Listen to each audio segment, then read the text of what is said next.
Nuevamente, buenas tardes para todos. Les agradezco su puntualidad. Hoy estamos reunidos para ver nuestra primera parte del componente práctico del curso de biología. Les he compartido a través del chat el enlace de la asistencia para que por favor lo vayan diligenciando. El número del grupo es el 20, pero también se puede utilizar el 49453, que es el que está apareciendo en el campus virtual, pero cualquiera de esos dos les puede servir, 20 o 49453. Bueno, lo que vamos a hacer el día de hoy es inicialmente explicar todo el proceso del componente práctico, cuántas prácticas son, dónde los pueden encontrar, entender un poco la guía de laboratorio, el protocolo y Profe, buenas tardes, qué pena. ¿Me puedes volver a decir el número del grupo? el 20. O sea, pongo solamente 20 y ya. Sí, señora. Ok, gracias. Muchachos, les agradezco por favor que vayan apagando cámaras, micrófonos para que nos pueda, digamos que rendir un poco más la reunión, porque a veces cuando tenemos muchas cámaras encendidas, lo que ocurre es que, digamos que se demora un poco más en llegar el audio o se escucha intermitente. Entonces les agradecería que apagáramos micrófonos y apagáramos la cámara. Preguntas por el chat para que yo las voy a ir leyendo acá y les voy contestando a través de ella para no ir interfiriendo en la presentación. Igual, como les digo, preguntas a través del chat, no hay ningún inconveniente. Nuevamente les voy a compartir el enlace para los que acaban de llegar de la asistencia. Bueno, entonces nuestro componente práctico virtual está fundamentado o dividido en 3 sesiones.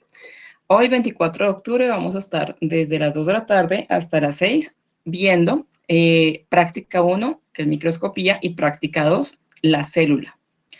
Dentro de 8 días, 31 de octubre, vamos a estar visualizando la práctica 3, que es sobre tejidos vegetales, y 4, diversidad microbiana. Finalmente, el 7 de noviembre vamos a estar viendo 3 prácticas que son las 5, las 6 y las 7. Estas son un poco más sencillas, por eso las dejamos ya para el final, estas 3. El componente práctico del curso tiene un puntaje total de 120 puntos.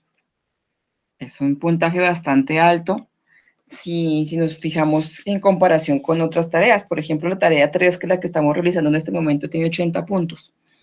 El componente práctico tiene un gran porcentaje, son 120 puntos. ¿Cómo vamos a dividir esos 120 puntos? La gran mayoría de ese puntaje van a ser la fundamentación teórica de estas 7 prácticas. Es decir, eso está dentro de sus informes de laboratorio, dentro de las respuestas que ustedes van a dar, del análisis, de las conclusiones que den de cada una de estas prácticas, de ahí van a ir la gran mayoría de estos 120 puntos. Y el resto, pues, es la consolidación y entrega de informes.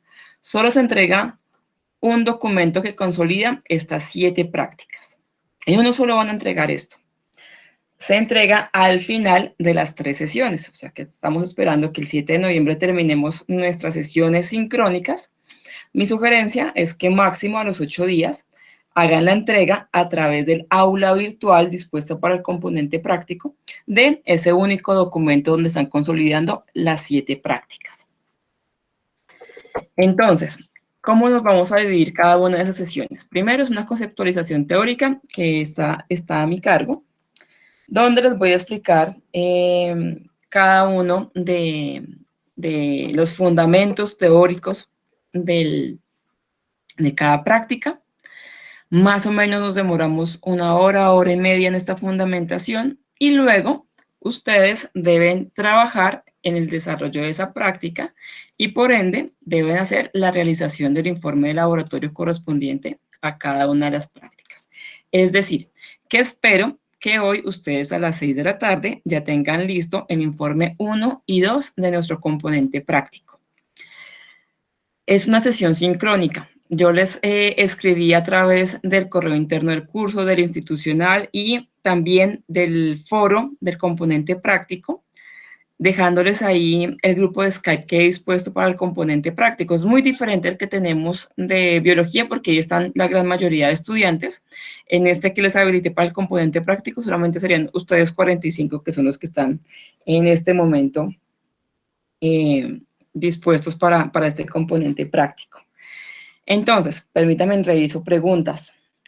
Gary, si el número del grupo en este caso es el número 20, porque estamos hablando solamente de componente práctico. El que tienen ustedes dispuestos para el aula virtual del curso como tal, no lo manejen, solamente para el componente práctico, que es el 20. Entonces, porque por favor en la asistencia coloquen solamente el número 20. Que si la sesión queda grabada, sí señor, queda grabada más o menos 20 minutos después de que cerremos esta fundamentación teórica, es decir, por tarde 3:30, 4. Les estaré enviando a través del grupo de Skype que les acababa de contar, a través del foro de la actividad y a sus correos institucionales, la grabación de esta sesión para que ustedes la puedan ver en cualquier momento. Lo ideal, Marcela, sí es que sean esos 3 últimos días. ¿Por qué ese tiempo que estamos dando ahí? Pues porque la idea es que ustedes vayan terminando sus informes una vez se vaya acabando este tiempo dispuesto para el componente práctico. Es decir, a las 6 de la tarde ustedes ya tengan esos informes, para que el 7 de noviembre ustedes hayan terminado, culminado esas 7 prácticas y si pueden ese mismo día enviarme de una vez el documento. Se dice ahí que 3 días después, yo les doy un poquito más de gabela, serían 7 días hasta el 14 de noviembre, pero mi sugerencia es que ustedes entre más rápido terminen y lo hagan, mejor. Porque recuerden que estamos unidos también a las tareas que estamos realizando desde el curso común y corriente. Entonces, para que no se les acumule tanta información. Además, yo sé que hay algunos que están viendo al mismo tiempo componente práctico de física, de química. Entonces, para que no se les una todo eso al tiempo, mi sugerencia es que ustedes vayan al tiempo haciendo esos informes, consolidando en un solo documento y ojalá ese 7 de noviembre me envíen todo de una sola vez. Sí, Cristian, solo un documento con los 7 informes se va a entregar. No se entregan, digamos que documentos para hacer retroalimentación, porque para eso estamos estas 4 horas trabajando únicamente en componente práctico. Entonces, por eso, al final se los entrega un documento, no es para retroalimentación, sino ya es un documento final. Preguntas que tengan sobre cualquier parte de este componente práctico se hacen durante estas sesiones para que pues, yo les pueda dar la información de una vez, de forma sincrónica. Entonces, por eso es un solo documento, no hay retroalimentaciones, sino que al final entregan ese documento final. ¿Preguntas hasta esta parte?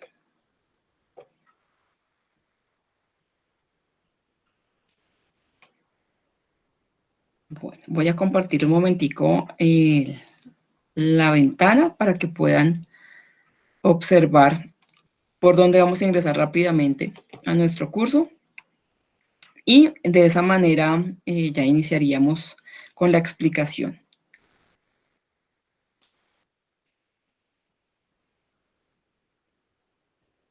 Listo, entonces en pantalla estamos observando digamos que el campus virtual como esa entrada inicial que nos da una vez ingresamos nuestro usuario y nuestra contraseña. Entonces, si ustedes ingresan por acá, hay algunos que lo van a tener junto con sus demás cursos, entonces ingresamos al que dice 2011-01 Biología Componente Práctico, y hay algunas personas que lo están encontrando es casi al final del documento, entonces, por favor, revisen dónde lo tienen. Entonces, aquí donde dice componente práctico de biología es donde van a ingresar ustedes. En este componente práctico, entonces ustedes ingresan y van a encontrar el foro, la guía y la parte de entrega de la actividad.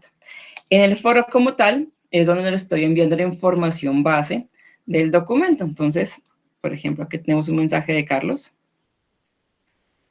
Y gracias, te agradezco que estés aquí pendiente a las 2, estás muy puntual, sí señor. Entonces, como acá se dan cuenta de la información, Durante las 3 sesiones utilizaremos el mismo link de acceso y aquí encuentran el link de acceso al grupo de Skype que les estaba contando, que la idea es que una vez termine esta parte teórica, ustedes a través de este grupo me escriban si tienen alguna duda sobre el desarrollo de las prácticas que estamos trabajando cada sesión. Para el día de hoy, práctica 1 y 2. En la parte, nos devolvemos un poco, en la parte donde dice, vamos otro poquito, guía de desarrollo del componente práctico, vamos a encontrar 3 documentos. El protocolo para el desarrollo del componente práctico virtual, el anexo, que básicamente es el formato de entrega de informe de prácticas, y la guía del componente práctico virtual. Ahí están esos 3, les pido que por favor los descarguen. Carlos, ya si es en PDF, ya en un momento lo convierto y se los envío en Word porque yo también los tengo en PDF. Entonces, regálenme terminada la parte teórica unos minuticos para poderles explicar. En la guía, ¿qué van a encontrar? Básicamente la información del puntaje, cuáles son esas actividades que vamos a realizar, cuáles son esos resultados de aprendizaje que esperamos que ustedes obtengan al final de este desarrollo práctico. Encontramos las evidencias que ustedes deben entregar, que básicamente es un solo documento donde están todos las 7 prácticas que vamos a realizar. Los lineamientos para utilizar, que en este caso es que utilicemos normas APA, que todo lo que utilicen de otra parte sea referenciado, y la rúbrica. Les decía hace un momento que gran parte de estos 120 puntos tiene que ver con la fundamentación teórica. Entonces, por ejemplo, parte de lo que vamos a ver hoy y la próxima semana serían 60 puntos de esos 120 puntos, porque es la parte de microscopía, célula, tejidos vegetales y diversidad microbiana. Y 45 puntos de esos 120 básicamente es lo que vamos a ver en la sesión 3. Entonces, es importantísimo que ustedes tengan clara la información que vamos a ver en esta fundamentación teórica, que me entiendan muy bien. Y que si hay preguntas, pues aprovechen que estamos conectados hasta las 6 para poderlo desarrollar. Finalmente, 15 puntos de estos 120 tienen que ver con la consolidación de los informes en un solo documento y enviados ¿a dónde? Pues nuevamente nos devolvemos aquí a nuestra aula del componente práctico y ustedes van a ingresar por acá, por donde dice componente práctico virtual, entrega de la actividad. Hacen clic ahí y pues deben subir el documento. O sea, aquí en vez de calificar, ustedes les deben subir enviar documento. Entonces ahí esperamos que ojalá ese 7 de noviembre ustedes puedan estar entregando el documento. Después se les olvida, hay información que se pierde, entonces mi consejo es que lo hagan de una vez se termine el documento. Entonces recordemos, nuevamente me paro en la página inicial de nuestra aula virtual. Está el foro, donde van a encontrar ustedes los links de acceso, horarios, fechas, y las grabaciones las voy a subir ahí. En la guía para el desarrollo del componente práctico, ustedes van a encontrar la guía, que es donde está la rúbrica, está el protocolo, que ya se los voy a mostrar, que es donde se encuentran cada una de estas prácticas, y van a encontrar el anexo, entrega de informe de laboratorio, en esta parte. Entonces, esa sería la guía, que es la que estábamos viendo hace un momento. Entonces, pueden revisarla en cualquier momento y lugar. Esa información está dispuesta para ustedes, para que pues, no quitemos tanto tiempo, que es importante que se vaya más en la parte teórica, pues los invito a que, por favor, lo revisen. Este documento que les estoy mostrando, básicamente, permítanme un segundo.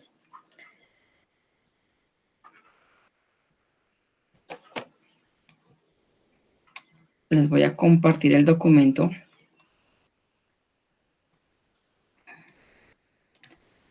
para que lo puedan visualizar mejor.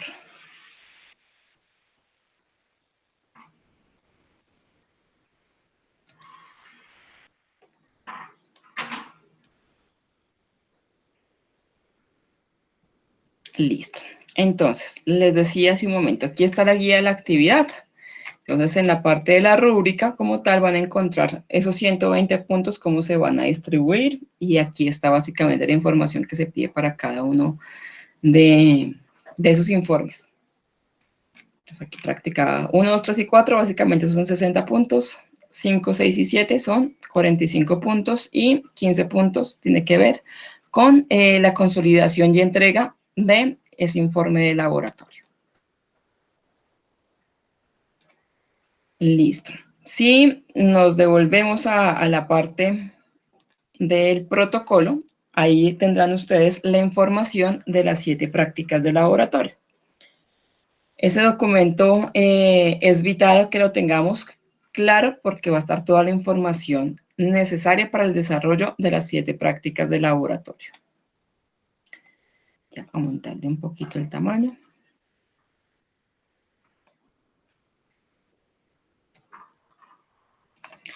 Listo, ¿qué encuentran acá ustedes? Aspectos generales de quién desarrolló la guía de laboratorio.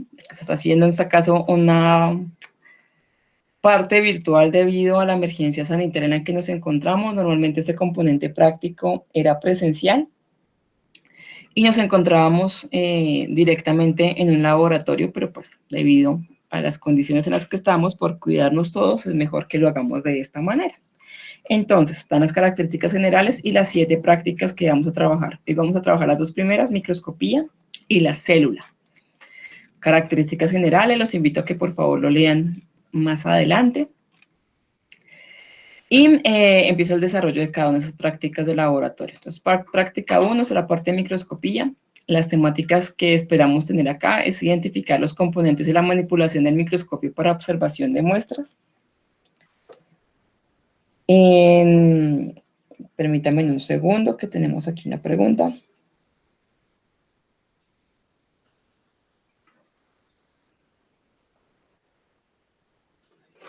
Gary, ¿ya revisaste la parte del aula del curso? A ver si te sale a ti. Entonces, debes ingresar, permítame un segundo, qué pena con ustedes, le presento nuevamente a Gary dónde debe estar. Tienes que ingresar donde dice Biología Componente Práctico, abres acá, no por el curso, sino por este lado. Ingresa así, dice Componente Práctico, bajas y deben aparecerte estos 3 enlaces. Si no, pues ahorita terminando esta parte teórica, revisamos ya tu caso, ya los dos, para ver qué está ocurriendo. Dentro del documento también van a encontrar los objetivos, las metas, competencias, la descripción de la práctica y acá algo muy importante que es lo que vamos a utilizar para cada una de las prácticas. El software en este caso, la práctica 1, donde está el simulador de microscopía y un video que en un momento vamos a observar.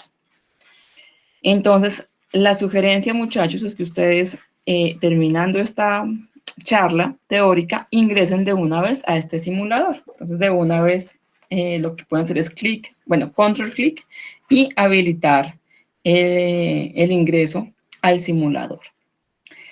Puede que ocurra esto, que no les abra directamente el simulador, sino que les aparece esto como una ficha de rompecabezas para habilitar Flash.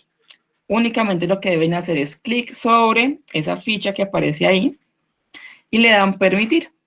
E inmediatamente lo que va a hacer es que van a ingresar a su simulador de microscopía. Pueden saltar la introducción o escucharla completamente y ya ingresar.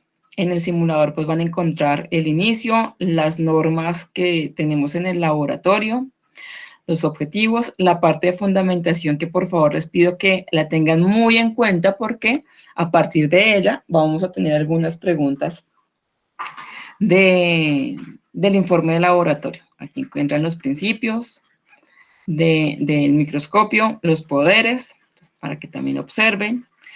La parte de los componentes, entonces la explicación de qué tiene que ver con cada una de las partes, se las explico en un momento, pero también aquí lo pueden tener para poderlo revisar. En la parte de demostración, de los componentes, es la explicación parte por parte. La parte de demostración, vamos a tener primero unos videos de que nos muestran cómo se hace para observar al microscopio. La parte de ejercitación, importante también porque a partir de ella vamos a realizar unos ejercicios que es importante que una vez los desarrollen, les tomen un pantallazo. Entonces, por ejemplo, en las partes, lo que deben hacer ustedes es tomar el nombre de cada una de las partes y llevarlo hasta donde ustedes creen que es el nombre de esa pieza. Una vez terminen de hacer este ejercicio, le toman un pantallazo y lo pegan en su informe de laboratorio. Luego van a funciones y esto también es de arrastrar la pieza sobre la función. Luego la parte de manejo. Importante que la realicen, le tomen pantallazo, porque de ella van a tomar la información para poder también desarrollar el informe de laboratorio. Una parte de ejercitación de los poderes y de los principios. Hasta ahí tendrían la parte de ejercitación. Si ustedes quieren desarrollar el test y la tarea, pueden hacerlo. Pero para la parte de práctica 1, ingresaremos hasta ejercitación. Desde inicio hasta ejercitación es la invitación para que lo empiecen a desarrollar. Carlos, muchas gracias por la explicación. Me alegra, Gary, que hayas podido ingresar y ver la información. Entonces, eso tiene que ver con el simulador de microscopía, entonces los invito a que cuando terminemos puedan ingresar. Igual acá está el video de la información. Está el procedimiento, entonces la primera parte que nos piden es que realicen el ingreso al simulador, desarrollen cada una de las actividades que les acabo de presentar. Permítanme un segundo. Y como les decía hace un momento, que le tomen pantallazo a cada una de esas actividades de ejercitación y por favor la pegan al final de la práctica 1. Deben aparecer estos 4 pantallazos una vez ustedes hayan desarrollado esas 4 actividades de ejercitación que encuentran en el simulador. ¿Qué más está ahí? Después encuentran el sistema de evaluación que les vamos a evaluar y lo que debe tener el informe de laboratorio, pero recuerden que pues ya hay un formato para que ustedes lo desarrollen, pero aquí pueden tener como clara esa información. Deben desarrollar esta tabla donde está información, entonces con papel milimetrado, como se vería en un aumento de 4, de 10 y de 40. Esa captura de pantalla la realizan desde el simulador. En el simulador, cuando realicen la parte de ejercitación de los poderes, van a tener esa hoja milimetrada y realicen análisis de conclusiones una vez hayan desarrollado toda la información. Y contestar unas preguntas. Básicamente eso es lo que tenemos ahí. Al final de todos los informes se hacen unas conclusiones y eso es lo que tendríamos como informe de la práctica 1. En el anexo entrega de informe está ese formato para que lo puedan entregar. Permítanme un segundo, esperamos que nos abra para poderlo visualizar. Entonces aquí está. Deben colocar su nombre claro, el nombre del tutor, mi nombre es Dolly Tenjo, y el centro donde ustedes están ubicados. Creo que aquí la mayoría estamos en Bogotá. Yo soy la tutora de la mayoría de ustedes también en el aula virtual, entonces pues eso nos permite una mayor y mejor comunicación. Hay compañeros de ustedes que tienen un tutor en el campus y otro para el componente práctico. Entonces va a la práctica 1 y si se dan cuenta está la misma tabla que veíamos hace un momento en el protocolo de la actividad y el cuestionario. Y ya empezaría práctica 2. Importante, aquí al finalizar, ustedes por favor pegan los 4 pantallazos cuando desarrollen la parte de ejercitación de el simulador. Y ya irían en práctica número 4. Bueno, entonces ahora sí vamos a la parte teórica. Les pido por favor que presten muchísima atención porque de ello depende que entiendan muy bien y puedan desarrollar toda la parte fundamental de su informe de laboratorio. Entonces, la primera práctica tiene que ver con la parte de microscopía. La idea es que ustedes comprendan cómo funciona un microscopio, cómo se debe manipular y cómo se realiza un montaje en un microscopio. Para eso es el simulador que estamos trabajando. Entonces, la microscopía nos ha acompañado desde hace muchísimo tiempo. Se creía que existían criaturas más pequeñas que no eran percibidas a simple vista, pero realmente no teníamos noción de qué era eso que estaba acompañando. Hasta que un optómetra, que es Anthony van Leeuwenhoek, él desarrolló un primer microscopio utilizando esos lentes que él tenía para llevar a cabo su profesión. Y de esa forma, con este pequeño microscopio que ustedes están viendo acá, él empezó a observar esas pequeñas partículas que él denominó en ese momento animáculos.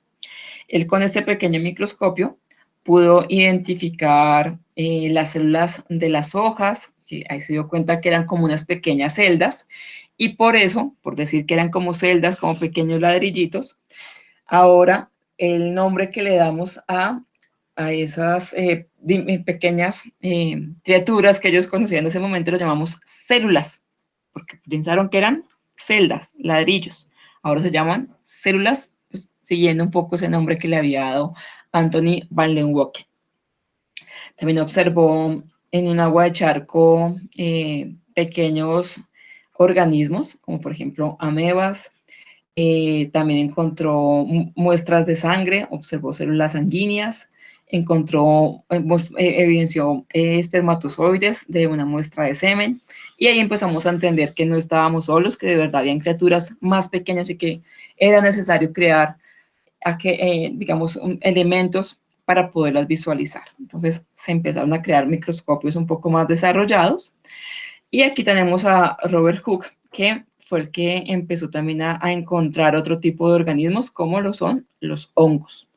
Ahí encontramos que tenemos microorganismos unicelulares y organismos pluricelulares, gracias a estos dos señores que son los creadores del microscopio. Ay, Dios, se pasó esto un segundo.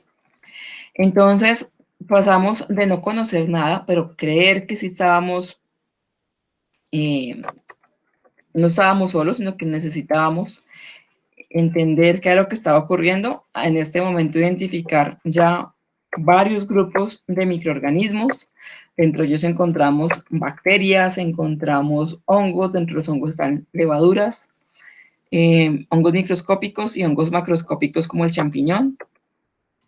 Encontramos también los protozoos, las algas, para poderlos identificar. Entonces, gracias a ese inicio es que tenemos toda esta nueva experiencia.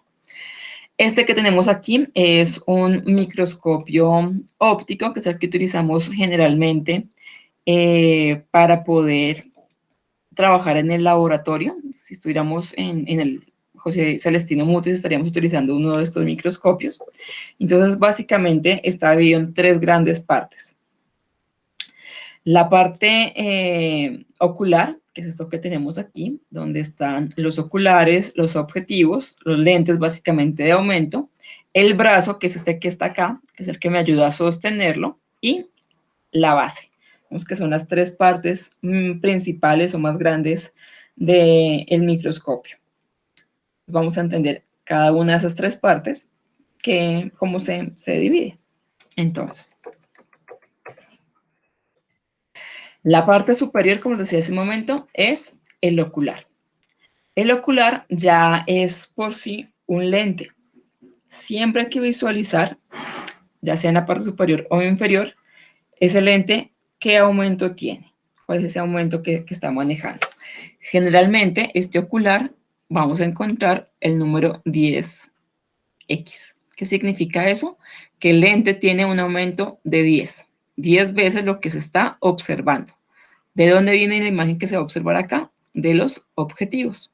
Entonces, este aumento que se va a dar siempre se debe multiplicar por los objetivos o los lentes que estemos observando desde este revólver. Ya les explico qué es esto. Entonces, es importante siempre que este ocular lo tengamos limpio, libre de grasas. Entonces, si estuviéramos en la parte presencial, estaríamos limpiando con un papel de arroz y con un alcohol especial, un líquido especial, para poderlo limpiar.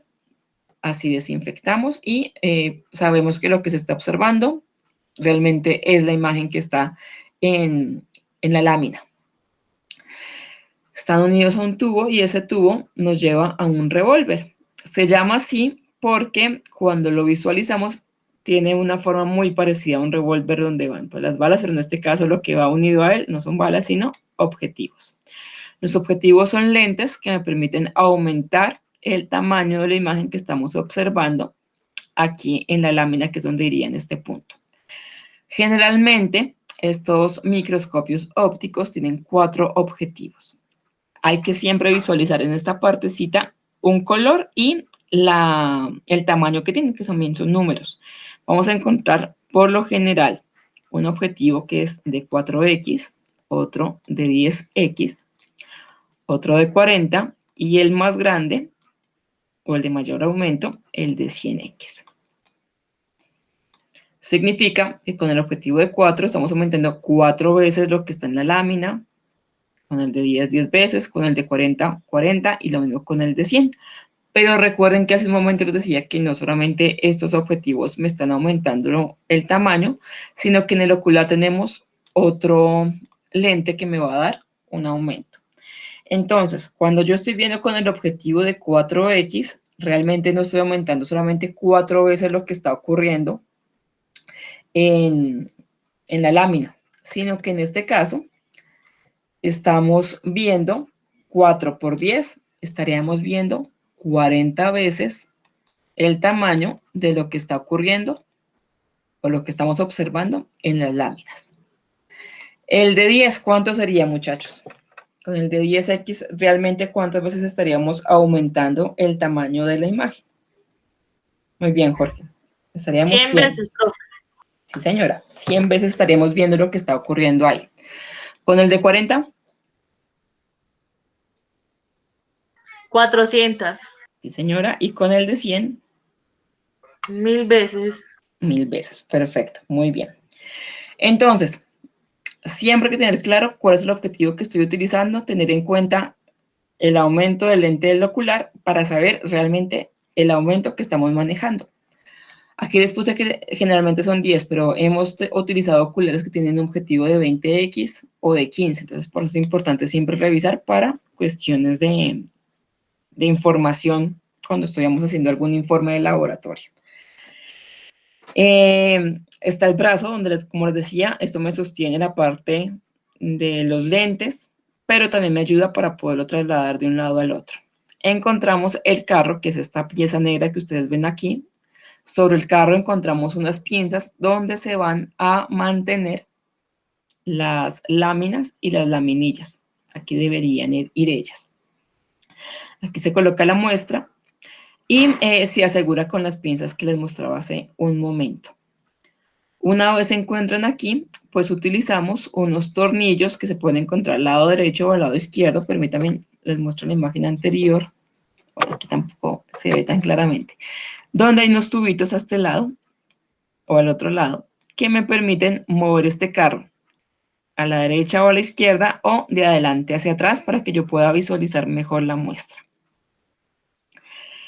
Encontramos un condensador, que es esta pieza que está acá abajito. Esta pieza básicamente lo que me va a permitir es que yo pueda aumentar o disminuir la cantidad de luz que va a ingresar desde este condensador. Esta es una lámpara. Entonces aquí puedo decir cuánta luz va a entrar, si no va a entrar mucha. Esto se puede subir y bajar, entonces de esa forma también estoy mirando o iluminando más o menos esta lámina, esta muestra que estamos colocando acá.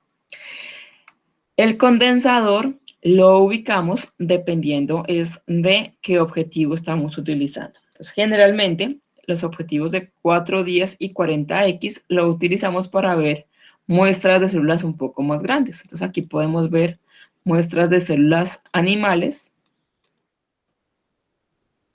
Qué pena la letra, pero bueno, estamos haciéndolo con el mouse. Y células vegetales, que son células más grandes. También podemos ver algunos hongos, pero sobre todo los hongos microscópicos, por ejemplo, el hongo del pan, el hongo que sale en las frutas. Ellos, como son pluricelulares, los podríamos ver con esos objetivos. Siempre que iniciamos a ver una muestra en el microscopio, debemos empezar desde el lente del objetivo menor de 4X, luego pasamos al de 10, al de 40 y finalmente, si es necesario, al de 100X. 4, 10 y 40, como les decía, eran para células animales, vegetales o de hongos. Generalmente la lámina se coloca la muestra, una gotica de agua y después una laminilla para que me fije la muestra y que no se vaya a contaminar los lentes. En el caso de estos tres objetivos, lo que debo hacer es llevar este condensador hacia abajo y debo mantener, si se dan cuenta, aquí se ve una palita. Esa palita lo que hace es abrir un diafragma. Un diafragma, hagan de cuenta que lo que hace es cerrarse o abrirse para que me entre más o menos luz. En el caso de 4, 10 y 40, el condensador tiene que tener el diafragma cerrado, o sea que no entre mucha luz, y el condensador tiene que estar lo más abajo posible, para que no entre tanta luz, porque como son células grandes, no necesito observarlas tanto ni que me afecte la luz que hay cerca, sino que yo determine claramente cada una de esas células. ¿Y por qué separar el de 100X? El de 100X, como hablábamos hace un momento, junto con estos 10, el lente de 10 que me está aumentando en el ocular, estamos viendo 1000 veces el tamaño de las células. Generalmente este de 1000 se llama también como un objetivo de inmersión, debido a que es necesario agregar una gota de un aceite que se llama de esa manera aceite de inmersión, para poder visualizar mucho mejor las muestras. El objetivo de 100X, cuando ustedes coloquen la lámina acá, casi realmente toca la lámina, es muy grande, entonces debemos colocar, en vez de una laminilla, aceite de inmersión para que podamos observar mejor la muestra. Ese aceite hace las veces de un lente para que se pueda mejorar la imagen y poderla visualizar. Este objetivo de 100 o de inmersión me sirve para ver células pequeñas, en este caso serían células de bacterias. Entonces, para eso los utilizamos.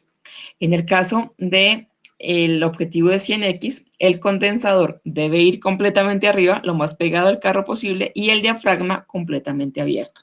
Al ser células pequeñas necesito la mayor cantidad de luz para poderlas observar, entonces por eso el condensador está arriba y el diafragma abierto. Una vez ya tenga la muestra bien sostenida en el objetivo que necesito utilizar para visualizar claramente la imagen, la forma como van a ustedes a empezar a identificar más claramente lo que están observando acá es que primero muevan este tornillo macrométrico, este gordito que se ve ahí. Ese tornillo macrométrico, si ustedes se dan cuenta cuando ahorita vean el video, me va a ayudar a subir y a bajar el carro. De tal forma que cuando yo vea un cambio de la imagen, generalmente lo que ustedes ven es amarillo porque es la luz que está ingresando. Cuando vean, ejemplo, si estaban viendo una célula vegetal y es de una hoja, pues deben ver algo verde. Cuando ustedes lleguen a ese cambio de color verde, que me lo da el macrométrico que me está subiendo y bajando el carro, pasan a el tornillo micrométrico, que es este chiquitín que está acá, que es el que me va a ayudar a enfocar mejor la muestra. Este yo lo muevo suavemente para poderla enfocar y ver claramente qué es lo que está ocurriendo en la muestra que estamos observando. Cuando terminamos de observarlo, lo que hacemos es nuevamente mover con el macrómetro el carro hacia abajo y sacar la muestra. ¿Dónde se prende la luz? Generalmente aquí al lado, en la parte de atrás, encontramos un interruptor que es para prender o apagar, y retiramos el cable que está sostenido y lo enrollamos a este lado, que es como la parte fundamental. Aquí tenemos otro microscopio. Se dan cuenta, este sí me tiene lo que les hablaba hace un momento, una platina de desplazamiento, que era el que les contaba que hay un botón que me ayuda a mover de derecha a izquierda el carro, y hay otro que generalmente es el de abajo que me lo mueve de adelante hacia atrás. Hay diferentes tipos de microscopios. El que hablábamos hace un momento es este, el microscopio óptico. ¿Qué es lo que ocurre generalmente? Pues ingresa una fuente de luz, que es esa lámpara que les mostraba hace un momento, atraviesa el lente que tiene el condensador. Esto genera un haz de luz dependiendo de la intensidad y de la muestra que estemos manejando. Recuerden que les decía que el condensador puede estar abajo o arriba, abierto o cerrado dependiendo del objetivo que estemos observando. Atraviesa en la muestra, esta imagen que se empieza a proyectar atraviesa el lente del objetivo y finalmente el lente del ocular para poderlo observar. Si ustedes se dan cuenta, la información viene desde la luz. Sin la luz no podríamos proyectar nada, todo se vería absolutamente oscuro con un microscopio óptico. Hay microscopios electrónicos, hay unos de transmisión y hay otros de barridos. ¿Cuál es la diferencia con respecto al microscopio óptico? En este caso, la imagen no va de abajo hacia arriba, sino de arriba hacia abajo. ¿Por qué? Va a haber una fuente de electrones que atraviesa un condensador, a su vez atraviesa la muestra, el lente del objetivo, el lente de la pantalla proyectora y finalmente lo vamos a ver, una imagen sobre una pantalla fluorescente. El de barrido ocurre prácticamente lo mismo, pero digamos que al final la muestra es la que me va a permitir la proyección hacia un detector y esta imagen no se va a ver a través de un ocular, sino a través de una pantalla de televisor. Entonces, esto es lo que tenemos ahora como nueva tecnología. Este de aquí es el de transmisión y este es el de aquí, el de barrido. Ya no tendríamos que verlo por los oculares. En el caso de transmisión también oculares por si quieren visualizarlo en esta parte, pero digamos que se facilita un poco mejor la visión porque ya aparecen a través de una pantalla la información. Digamos que lo que se está trabajando en este momento en la parte de microscopía. Estos microscopios se tienen en cuenta más como en laboratorios más especializados, sobre todo en la parte de virología, lo que estamos viviendo en ese momento con el COVID. Si ustedes ven noticias cuando muestran laboratorios, generalmente esto es lo que ellos tienen como microscopio, porque ver un virus no es tan fácil con un objetivo óptico como los que sí tenemos en la universidad, porque esos básicamente son para estudios. Esto de acá es para algo más especializado. ¿Preguntas hasta acá?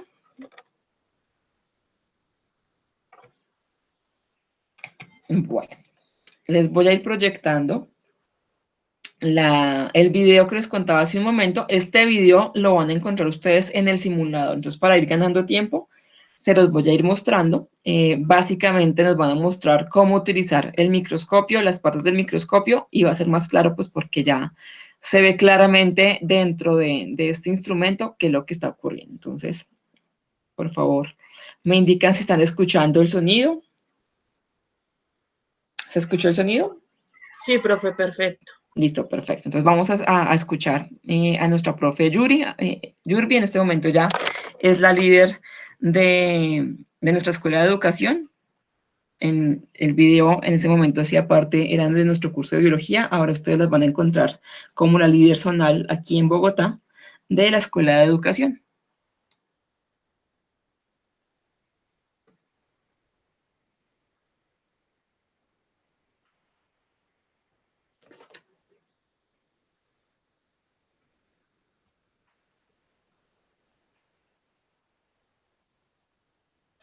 Profe, qué pena, no se escucha nada. Listo, gracias.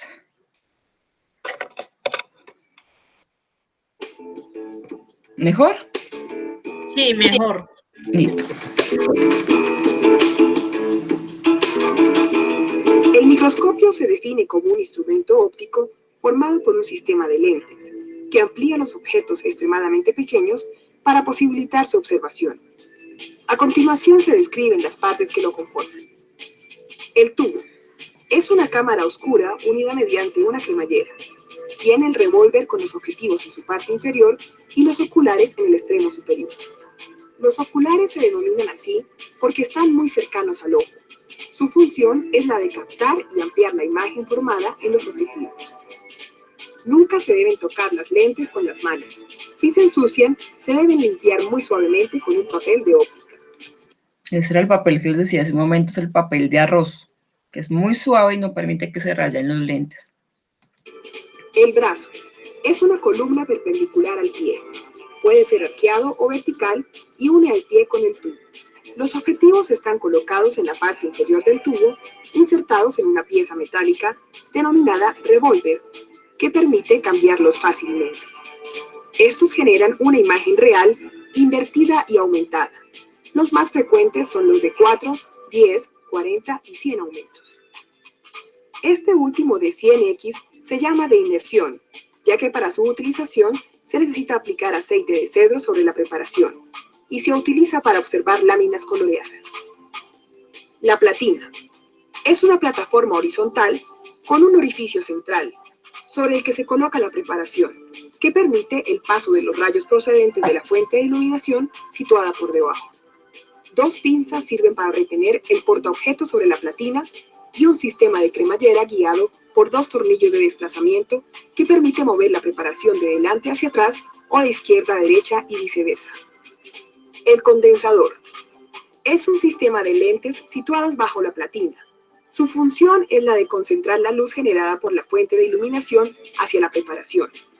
En el interior del condensador existe un diafragma iris, cuya función es delimitar el haz de rayos que atraviesa el sistema de lentes, eliminando los rayos demasiado desviados. La fuente de iluminación. Se trata de una lámpara halógena de intensidad gradual. Está situada en el pie del microscopio. Se enciende y se apaga con un interruptor, y en su superficie externa puede tener una especie de anillo para colocar filtros que facilitan la visualización. Macrométrico y micrométrico. Son tornillos de enfoque. Mueven la platina hacia arriba y hacia abajo. El macrométrico lo hace de forma rápida y el micrométrico de forma lenta. Por último definimos el pie. Este sirve como base del microscopio y tiene un peso suficiente para dar estabilidad al aparato. En él se integra la fuente luminosa. A continuación se explica mediante un ejemplo práctico la utilización del microscopio.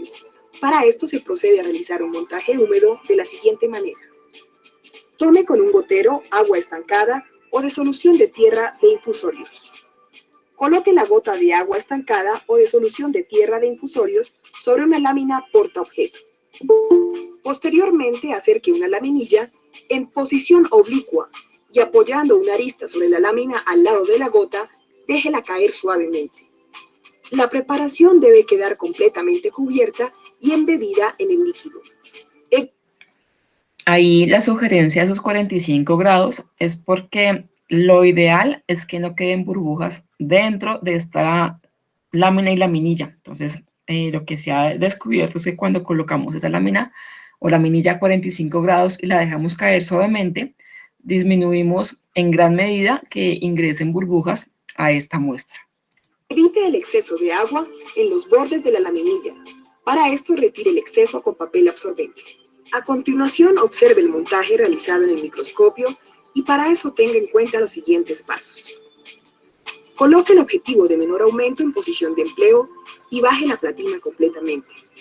Si el microscopio se recogió correctamente en el uso anterior, ya debería estar en esas condiciones. Coloque la preparación realizada sobre la platina, sujetándola con las pinzas metálicas. Antes de colocar la lámina sobre la platina, fíjese que esté completamente seca en la parte inferior. Enseguida inicie la observación con el objetivo de 4X. Para realizar el enfoque, acerque al máximo la lente del objetivo a la preparación, empleando el tornillo de macrométrico. Esto debe hacerse mirando directamente y no a través del ocular, ya que se corre el riesgo de incrustar el objetivo en la preparación, pudiéndose dañar alguno de ellos o ambos. Mirando ahora sí a través de los oculares, ir separando lentamente el objetivo de la preparación con el macrométrico y cuando se observe algo nítida la muestra, gire el tornillo micrométrico hasta obtener un enfoque fino. En esta imagen se observa un ácaro y pequeñas algas debido al aumento utilizado. Por lo tanto, visualice el mismo campo con objetivo de mayor aumento y detalle las estructuras observadas. Luego de observar la imagen nítida en 4X, pase a observar con el objetivo de 10X. La imagen debe estar ya casi enfocada y suele ser suficiente con mover un poco el micrométrico para lograr un enfoque fino. Bueno, como se dieron cuenta, lo que hizo Yurbi fue primero bajar el lente para así correr el objetivo y poder nuevamente enfocar la imagen. Eso se debe hacer para que no se rompa la lente ni tampoco la lámina y la laminilla. Entonces siempre debemos bajar el carro, mover el objetivo y ahí sí poderlo visualizar. Con este objetivo, observe que el ácaro y las algas aumentan de tamaño y por lo tanto pueden detallarse mejor.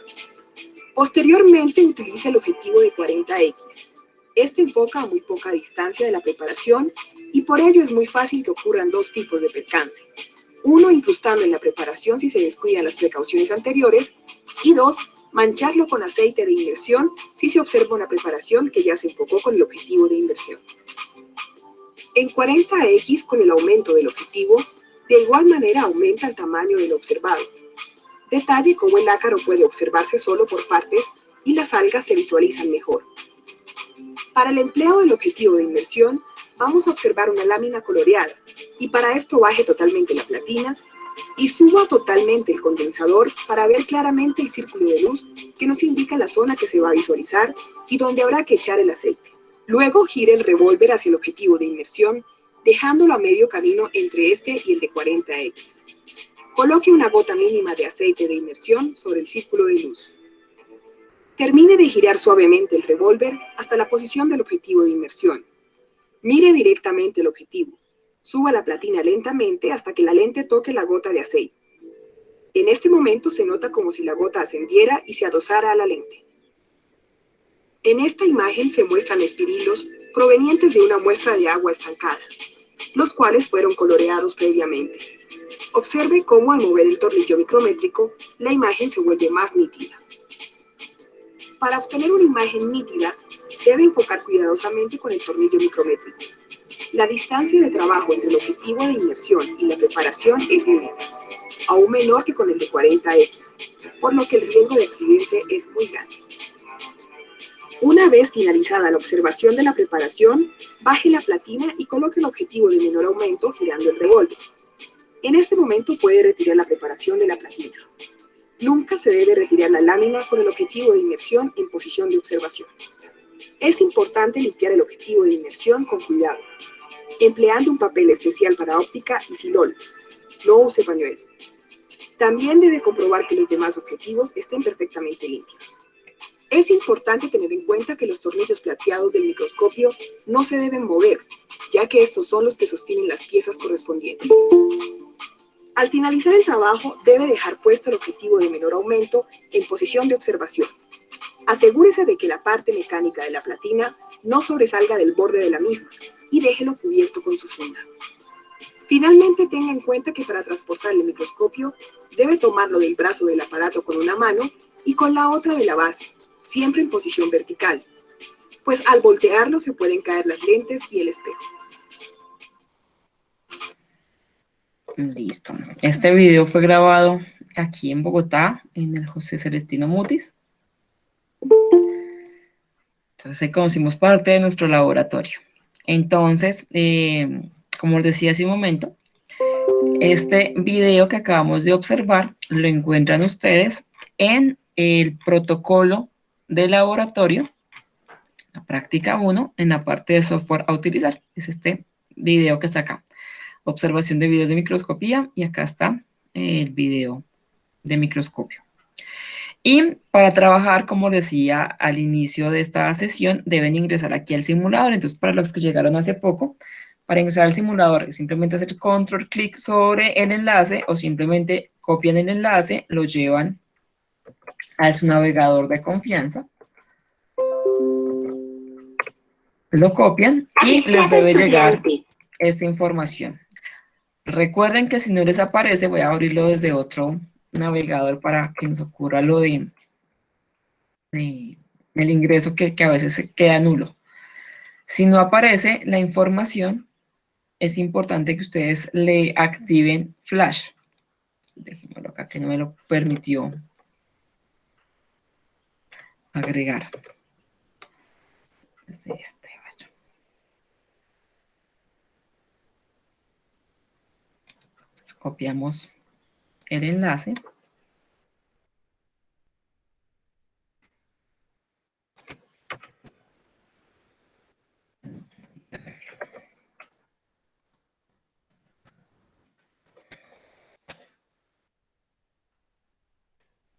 Bueno, no lo permitió, ya está habilitado. Les debe aparecer este, que es como una pieza de rompecabezas que ustedes deben habilitar para que les permita visualizar claramente su simulador.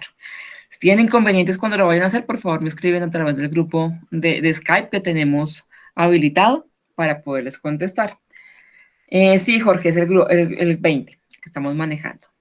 Listo. Entonces, ese digamos que sería la parte del simulador. Rápidamente les voy a contar cómo se vería cada una de las piezas con los 3 primeros objetivos. ¿Por qué no muestro el de 100? Porque recuerden que el de 100X es para bacterias. 4, 10 y 40 me permite visualizar piezas un poco más grandes. Aquí tendríamos entonces un pedazo de tela observado desde el objetivo de 4, el de 10 y el de 40X. Si observamos el de 4X, vemos en la tela cada uno de los hilos que me están formando esta pieza. Visualizamos que no es un hilo solito, sino que vemos como unas pequeñas hilachas, por llamarlo de alguna manera, que lo sostienen, pero no visualizamos claramente cómo es el tejido. Vemos sí cómo está constituido, pero no cómo está realizado cada uno de estos hilos. Creeríamos que es uno solo grueso.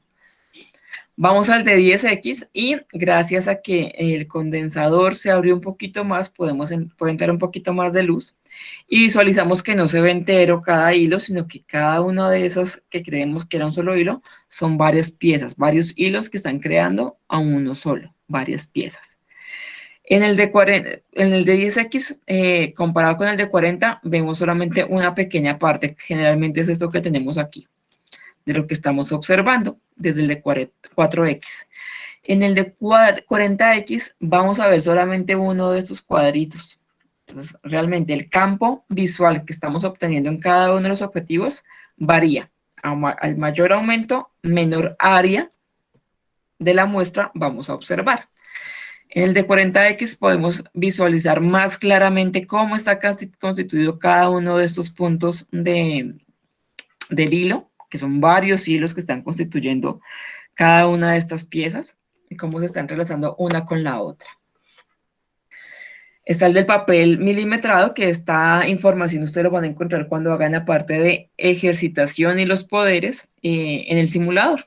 Entonces, aquí lo que podemos ver es eso que hablábamos hace un momento, que a mayor aumento me disminuye el área de la muestra que estoy observando. Recordemos que en un papel milimetrado, cada uno de estos cuadros pues me está dando un tamaño de 1 milímetro por ancho y por largo. Es decir, estoy viendo 1 milímetro cuadrado en cada uno de esos cuadros. De esa forma puedo determinar el área que estoy observando en la muestra.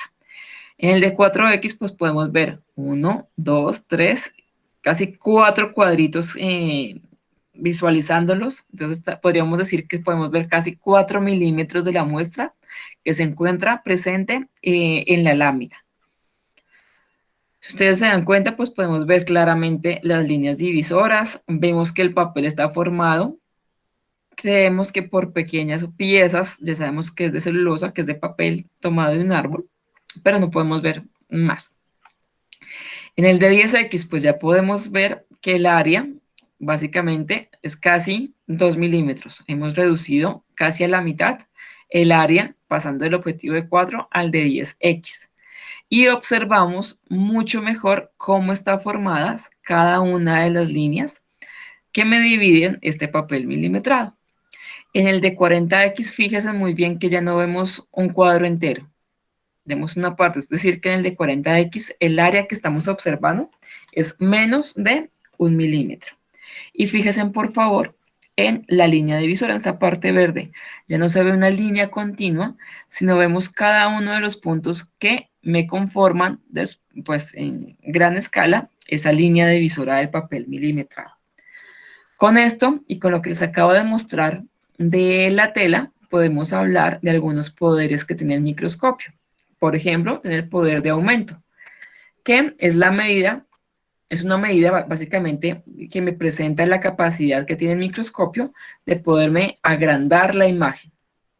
Entonces podemos visualizar una muestra desde lo que puede captar nuestros ojos hasta realmente ver cómo está constituido, en este caso, el papel. Eso sería el poder del aumento, esa capacidad del microscopio de agrandarme las imágenes. Y aquí, por ejemplo, también podemos ver el poder de resolución, que es una medida de la capacidad del microscopio para separar los diferentes puntos de una imagen. Comparemos, por favor, entonces, esta línea verde, que es la línea divisora de ese papel milimetrado, que aquí la vemos continua, que creeríamos que no tiene división, sino que va a ser algo que está, digamos que prácticamente condensado por la tinta.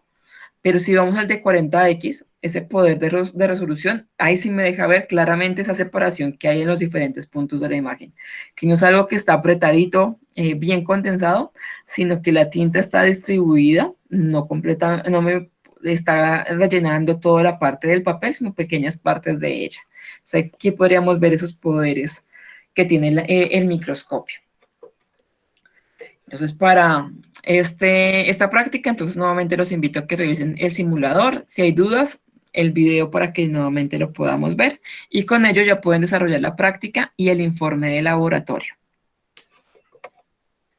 Recuerden que cuando realicen la parte de ejercitación de su simulador, cuando ustedes realicen las 4 actividades que presenta el simulador, que es la de partes, la de funciones, manejo y poderes, deben tomarle un pantallazo cuando lo hayan desarrollado. Y ese pantallazo lo colocan al final de la práctica 1. Listo. Iríamos ya a nuestra última práctica de explicación del día de hoy, que sería la práctica número 2. Y es sobre la célula. Entonces, la célula la trabajamos en nuestra tarea 2, que recordemos que la célula es la unidad básica de la vida, porque a partir de ella se crea la vida y tienen la capacidad de relacionarse, de poder alimentarse, reproducirse. A partir de ella, pues tenemos ya el origen del resto de la vida que conocemos hasta este momento. Recordemos que cuando inició la Tierra, el origen de la Tierra no se creía, por las condiciones que teníamos, no había vida como tal. Después se crea la primera célula que estaba adaptada a las condiciones que tenía nuestro planeta en ese momento, que eran condiciones completamente diferentes a las que tenemos en este momento. No había oxígeno, sino más bien era unos gases como el dióxido de carbono, gas metano, nitratos, óxidos de nitrógeno, perdón, ácido sulfídrico, que estaban presentes en la atmósfera. Por lo tanto, nosotros en ese momento no podemos vivir porque es un ambiente anoxigénico, es decir, sin oxígeno. La temperatura también era mucho mayor a lo que tenemos en este momento. Entonces, esta célula que pudo vivir en ese momento se cree que era más una célula bacteriana, porque ellas, algunas de ellas, tienen esa capacidad de sobrevivir a esas condiciones. Gracias a esta primera célula se cree que se dieron adaptaciones, evoluciones y a partir de ella crearon otro tipo de organismos. Se cree que de ella también se surgió una primera célula que era capaz de hacer fotosíntesis, de producir su propio alimento a partir de la luz y de esos gases que teníamos en ese momento. Pero, profe, qué pena. dime. Es que mi señal está como mala. ¿Me puedes volver a decir desde el punto amarillo, porfa? Vale, estábamos hablando ahí que las células iniciales tenían condiciones diferentes a las que teníamos en ese momento, que eran condiciones sin oxígeno, altas temperaturas, que muy difícilmente la vida que conocemos en este momento pudo haber existido. Pero gracias a que ella existió, a que se adaptó a esas condiciones y a que evolucionó, pues crearon otras células que en ese caso eran bacterias anoxigénicas, pero que podían hacer fotosíntesis. Y de esta forma, esas bacterias al hacer fotosíntesis podían tomar ese dióxido de carbono y convertirlo en oxígeno. De esta manera también empiezan a cambiar las condiciones de nuestro planeta y deben también esas células adaptarse a las nuevas condiciones que se estaban dando. Obviamente aquí también tenemos que ver los cambios que hubo cuando llegó ese asteroide y cambió las condiciones de nuestro planeta, porque gracias a él también es que se dan esos cambios. Teniendo presente ya el oxígeno, cambia ya la condición de la Tierra. Las células que teníamos como bacterias, algunas se mantienen así, ubicándose en lugares que tuvieran esas condiciones que se tienen hasta el momento. Por ejemplo, al día de hoy podemos encontrar este tipo de bacterias en algunas termales, en algunos volcanes que tienen temperaturas altas, condiciones sin oxígeno y elementos que ellos podían tomar para su propio alimento. Por ejemplo, en el Parque Yellowstone, en Estados Unidos, ellos tienen, digamos, en algunos lagos, que son aguas termales, que contienen azufre y es un pH muy ácido, que los únicos que pueden sobrevivir son algunas bacterias. Ya con esos cambios que se dieron, esas adaptaciones hasta este momento, empezaron a darse la evolución y crearon los eucariotas. Entonces ya no estaban solitas las bacterias, sino que a partir de ellas evolucionan, se crean las primeras algas, a partir de ellas se crea el primer musgo y evolucionamos ya a las plantas que tenemos en este momento. Algunas bacterias también evolucionan y crean los primeros protozoos. Esos protozoos también evolucionan y crean a lo que nosotros conocemos ahora como animales. Los animales evolucionan y aparecemos nosotros. Entonces, todo dado a una primera célula que fue capaz de sobrevivir y adaptarse a esas condiciones que tenemos en este momento. De aquí, en este momento, hablamos de 3 dominios. Si ustedes se acuerdan, cuando hablábamos en la tarea 2 de eso de taxonomía, lo primero que hablamos en taxonomía es el dominio. ¿Qué tipo de bacteria tiene ese organismo? Puede ser dominio bacteria, arquea, eucariota. El bacteria y el arquea pertenecen a un dominio que conocemos como el protista. Perdón, procariota. Estaba hablando era del reino. Es el reino procariota, permítanme borro acá. Es el reino, es el dominio procariota que está hecho por bacterias que son unicelulares, no tienen un núcleo definido y que son capaces de sobrevivir a esas condiciones que hablábamos hace un momento. De estos procariotas, las que conocemos como arqueas son las que aún mantienen esas condiciones iniciales de nuestro planeta. Eran las que decía hace un momento, por ejemplo, en el Parque Yellowstone, en los termales, en los volcanes. Esas serían las arqueas. Las bacterias, o el dominio bacteria, tiene que ver con organismos unicelulares sin núcleo definido, pero que se adaptaron y tienen otras condiciones, las que hablábamos aquí, cianobacterias, bacterias fotoautótrofas, esas estarían acá. Y finalmente el dominio eucariota, que somos ya los organismos que si tenemos un núcleo definido y que nuestras células poseen organelos especializados para cada función.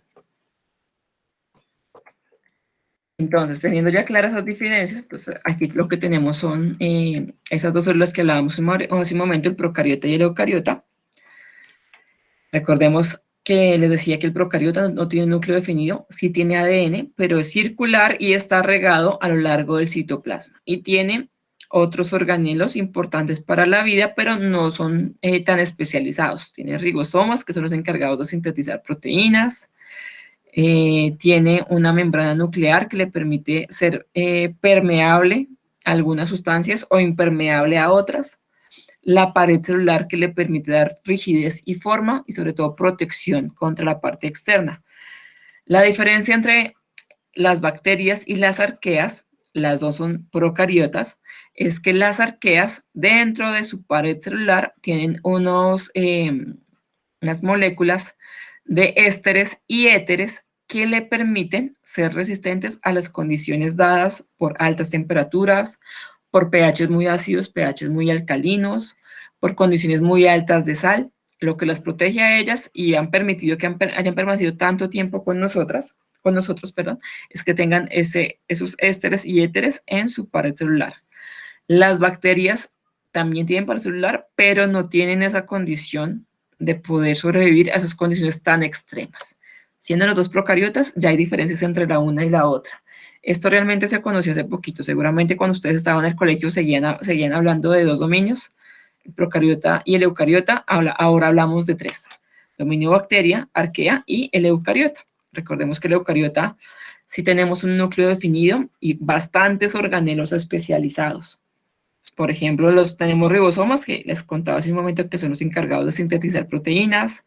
Está el citoplasma, dentro del citoplasma encontramos el aparato del Golgi, mitocondrias, que son los encargados de la energía, de producir energía. Tenemos membrana celular. Algunos eucariotas tienen pared celular como las plantas, como los hongos. Algunas otras no lo tenemos, como por ejemplo nosotros los animales, nosotros no tenemos pared celular, los protozoos tampoco, solamente tenemos es membrana nuclear. Y a partir de ellos, pues, evolucionamos ya a los reinos que tenemos en este momento. Dentro de la célula eucariota, entonces se clasifican en dos, célula animal y la célula vegetal. Diferencias básicas de los dos. Entonces, la animal, como les decía hace un momento, no presenta pared celular, que sí contiene la célula vegetal, pues porque ellos deben soportar fuertes vientos, fuertes lluvias, Por eso es que un árbol es mucho más fuerte y potente a estos cambios de clima que nosotros, por ejemplo. La célula animal no contiene cloroplastos porque nosotros no producimos nuestro propio alimento, sino necesitamos de otro organismo para poderlo desarrollar. Y la célula vegetal sí lo hace, entonces el encargado de eso son los cloroplastos. Las dos células tienen vacuolas, pero la célula animal es un poco más pequeña. La célula vegetal debe tener vacuolas muchísimo más grandes. Vean esa vacuola que es gigante. Las de nosotros son un poco más pequeñas porque la célula vegetal debe almacenar mayor cantidad de agua.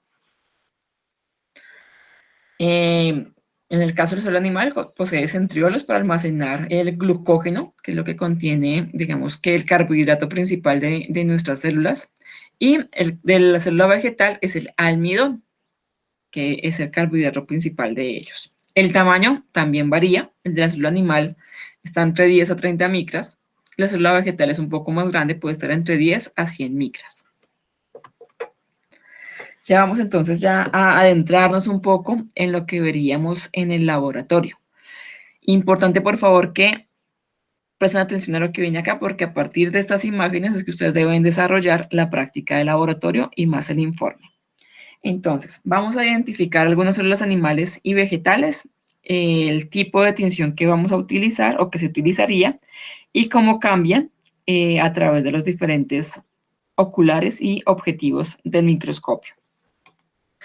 Entonces, en la cebolla lo que se observa es el tejido epidermal. Cuando nosotros tomamos una cebolla, entre cada gajito, una cebolla cabezona, entre cada gajito ustedes van a encontrar generalmente una tela delgadita. Ese es el tejido epidermal de la cebolla. A partir de ella tomamos una muestra pequeña, más o menos de 1 centímetro, lo llevamos a una lámina, se coloca esa pieza de la cebolla y a ella se le coloca una gotica de un colorante que se llama Lugol. Ese Lugol lo que contiene básicamente es yodo y es de color amarillo. Colocamos la gotica de Lugol y después a esto le colocamos una laminilla. El Lugol lo que nos va a permitir es que podamos visualizar mejor algunas partes de las células vegetales. Entonces, ¿qué observaríamos? En el objetivo de 4X vemos como unos ladrillitos, como lo llamó Anthony van Leeuwenhoek en estas células vegetales, que básicamente son las células de la cebolla. Vemos la forma que contienen, pero básicamente hacia adentro no podemos determinarlo. Con el poder de aumento del microscopio, ¿qué vamos a hacer? Pues vamos a disminuir el área a observar, pero vamos a aumentar su tamaño. En el de 10X, como pueden darse cuenta, se ven mucho mejor y más definidas esas células de la cebolla. No son completamente rectas como nos los mostraban en el colegio, sino sí tienen su parte rectangular, pero con algunas diferencias, algunas hexagonales, terminaciones no tan de 90 grados, sino un poquito más curvas, como vamos a observar en el de 4X. Si ustedes se dan cuenta, por ejemplo, en esta célula que les voy a señalar, ¿qué vamos a observar? Pared celular, que es lo que se ve claramente definido, que me está identificando de dónde inicia y dónde termina esta célula. Un puntico en la mitad, que sería el núcleo. Si no tuviéramos Lugol, no podríamos observar esto. Este colorante, que es un colorante de color amarillo, simplemente lo que me va a permitir es poder diferenciar partes de la célula. Y eso que les decía que es un poquito más grueso sería la pared celular.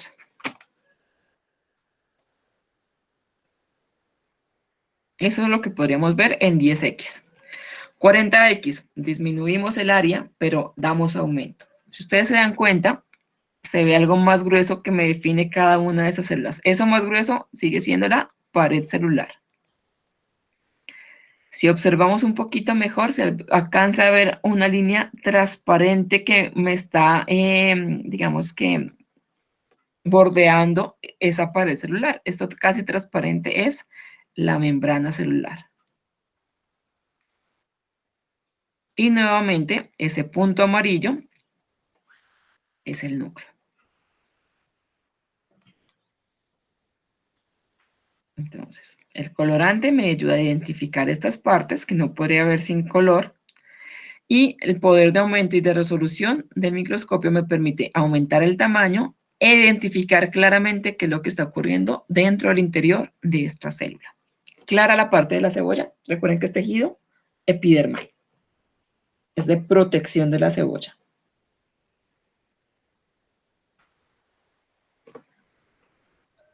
Sí, profe, claro. Muchas gracias. Listo. Vamos al siguiente. Lo otro que se vería en el microscopio es la papa. En cuanto a la papa, vamos a ver, ya son algunos organelos que me sirven para el almacenamiento. Entonces, ¿cómo se tomaría esta muestra? Si esto que tengo acá es una papa, lo que yo haría es un corte transversal en la mitad y de este corte, con ayuda de un bisturí, tomaría un corte muy delgadito de la papa. ¿Qué es delgado? Menos de 1 milímetro es lo ideal que lo tomáramos para poderlo observar. Casi transparente lo que se hace ahí.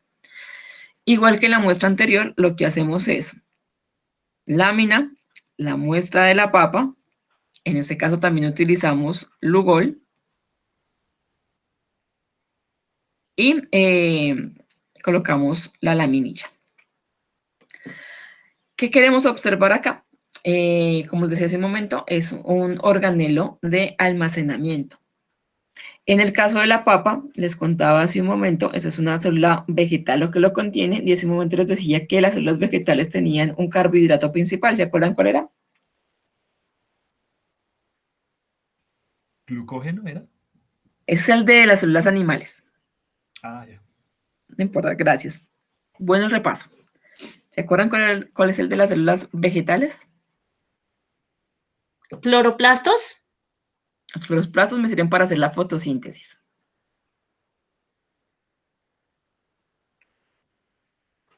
¿Me devuelvo? Almidón, muchachos. Veanlo por acá, se los devuelvo rápidamente. Es almidón. La papa, dentro de sus células, tiene un organelo que se llama amiloplasto. Tiene su nombre por el almidón. Plasto es como generalmente conocemos organelos en la célula. Por ejemplo, lo que me decían hace un momento, cloroplasto. Es un organelo que en este caso contiene clorofila para hacer la fotosíntesis. En este caso, es un plasto, es decir, un organelo que me ayuda para almacenar almidón. Entonces, esos organelos me contienen almidón. El almidón, recuerden, por ejemplo, una papa, la harina de trigo, es de color amarillo clarito, como beige. Con la luz del microscopio prácticamente no se vería. Parecería esto que estamos viendo acá, la luz del microscopio. Tenemos que colocar algún tinte que me permita diferenciar esto que queremos ver. En este caso es los amiloplastos que contienen almidón. Les decía hace un momento que a la muestra le agregamos Lugol. ¿Por qué le agregamos Lugol? Porque Lugol, aparte de ayudarme a diferenciar las partes de la célula, como lo acabamos de ver con la cebolla, al contener yodo, acuérdense que el yodo, su símbolo en química es una I mayúscula. El yodo cuando tiene contacto con el almidón, va a hacer que me cambie de color. ¿Ustedes se acuerdan de qué color es el Lugol? Hablamos hace un momento con la cebolla. Amarillo. Es amarillo. Entonces, ese es cuando no tiene almidón, es amarillo, de color amarillo. Pero cuando tiene contacto con el almidón, que el almidón, recordando nuestra tarea 2, que así lo terminamos hace pocos días, está compuesto por glucosas, por diferentes glucosas que se están uniendo de forma lineal, pero que también me produce o que se unen a otras líneas de glucosa gracias a unos enlaces alfa 1,4 y beta 1,6. Me están uniendo esos diferentes monómeros de glucosa. Entonces, ¿qué ocurre?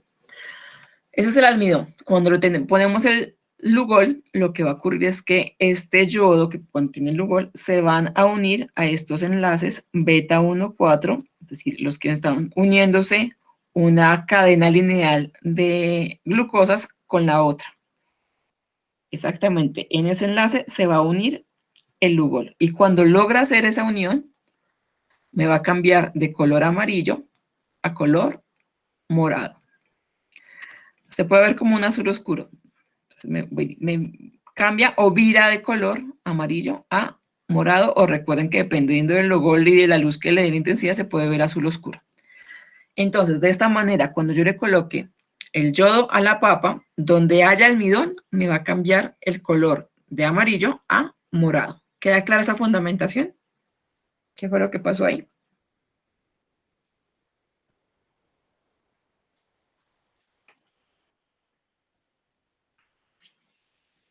Sí, no. ¿Se quedó claro, muchachos? Lo repito. Sí, sí, gracias. Sí, Sí, señora. profe, perfecto. Sí, señora. Vale, muchas gracias, muchachos. Listo. Entonces, ya entendiendo qué es lo que pasa, ya observamos la muestra en nuestro microscopio. Entonces, aquí vemos la muestra de la papa en el objetivo de 4X. ¿Qué observamos? No se ve tan claro acá, pero aquí estarían la célula vegetal de la papa.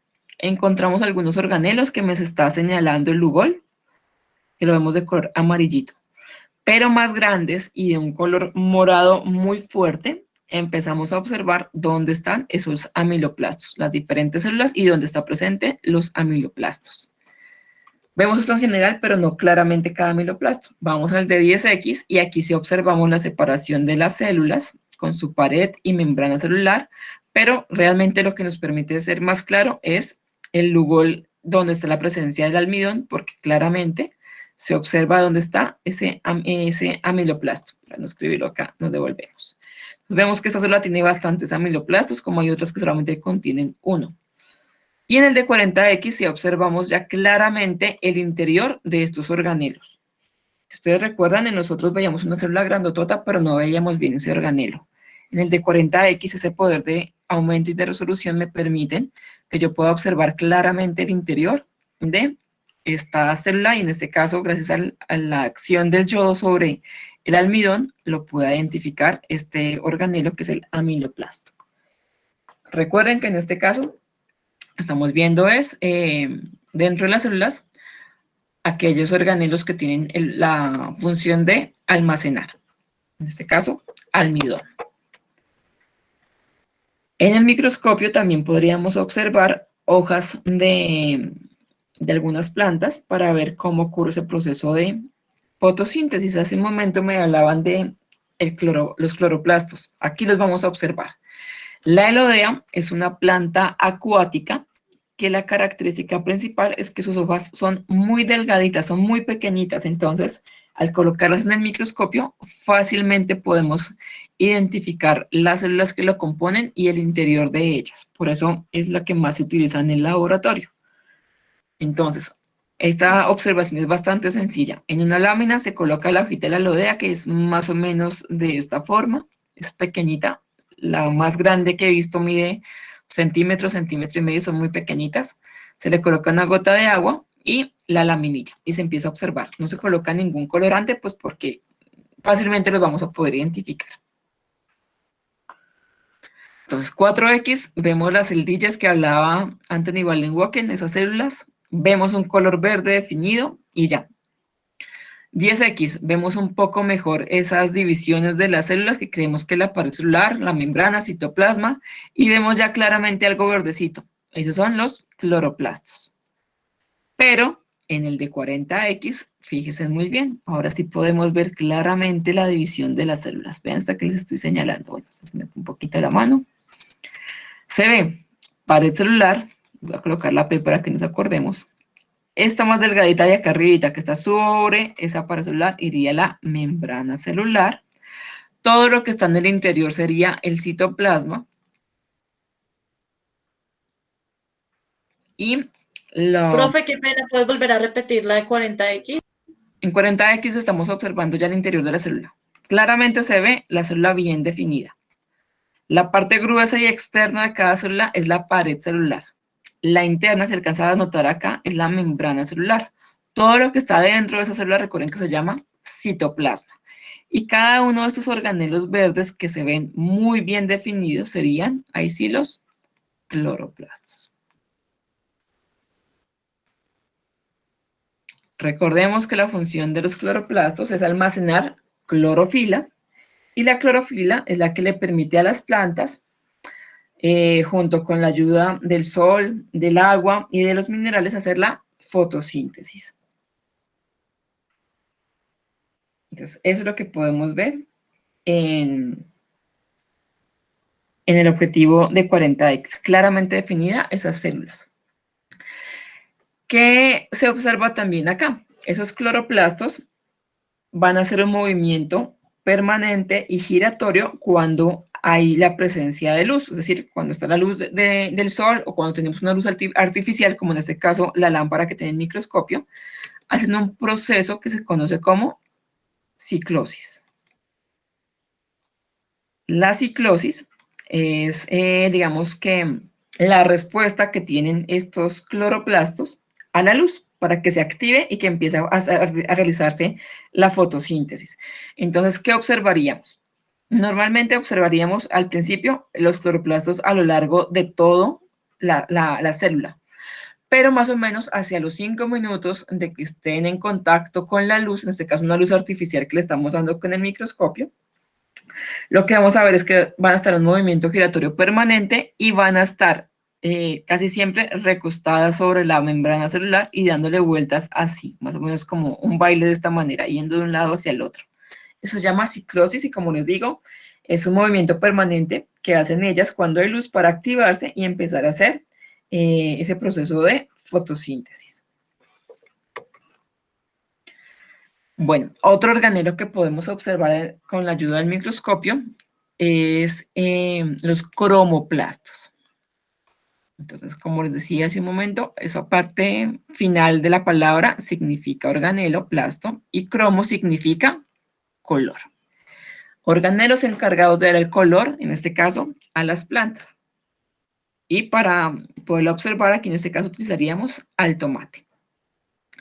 El tomate, entonces, haríamos, si este fuera el tomate, aquí están las hojitas de ellas, hacemos el corte y sobre, no donde están las semillas, sino la parte de la pulpa, sería un corte más o menos de unos 2 milímetros, se coloca en una lámina de esos 2 milímetros del tomate, la laminilla, y se oprime. Es lo que hacemos ahí y lo llevamos al microscopio. ¿Qué observaríamos?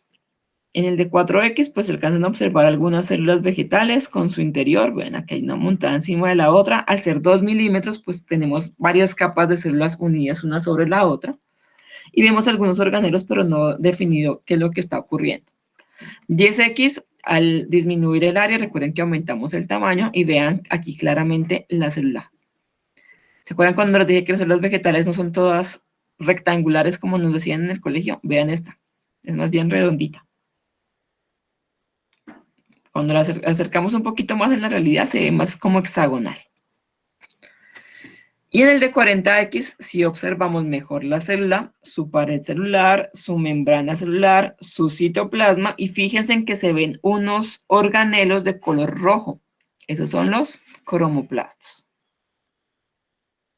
Nuevamente, son organelos que me permiten mantener o almacenar color. En este caso, para el tomate, el color rojo.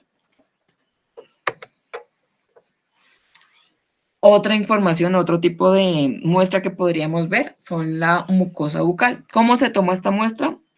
Con la ayuda de un copito, se toma o se raspa o se toca mejor el interior de nuestras mejillas y de esa manera se toma la muestra. Un momento, Marcela, me preguntabas cómo determina la forma que tiene la célula. Básicamente, con el microscopio se puede observar claramente cuál es.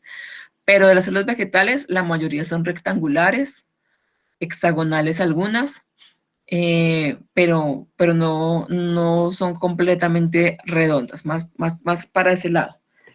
Las células animales, la mayoría son irregulares, no son completamente redonditas como nos lo mostraban en el colegio. Vean esta que tenemos acá.